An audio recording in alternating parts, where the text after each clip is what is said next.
गांव में होली की तैयारियां जोरों पर थीं। चारों तरफ रंगों की मस्ती थी। बच्चे पिचकारियां खरीद रहे थे और हर कोई त्योहार की खुशियों में डूबा हुआ था। इसी भीड़ में एक लड़की खुशी खुशी होली के सामान खरीद रही थी। उसके छोटे काले बाल हल्की हवा में उड़ रहे थे और उसकी पीली कुर्ती पर होली के रंग पहले ही पड़ चुके थे।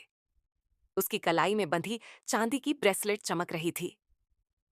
तभी उसकी नजर एक कोने में बैठे राजू पर पड़ी। राजू चुपचाप बैठा था। उसकी आंखें बाकी बच्चों को देख रही थीं, जो रंग और मिठाइयां खरीद रहे थे। लेकिन उसके पास कुछ भी नहीं था, न पैसे, न रंग और न ही कोई दोस्त।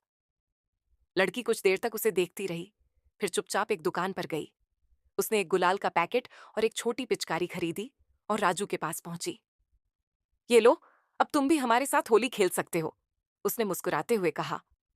राजू पहले थोड़ा हिचकिचाया, फिर धीरे से गुलाल उठाया और लड़की के गाल पर लगा दिया। उसकी आंखों में अब उदासी नहीं, खुशी झलक रही थी। पास ही बैठी दादी, जो हमेशा बच्चों को प्यार से सीख देती थीं, ये सब देख रही थीं।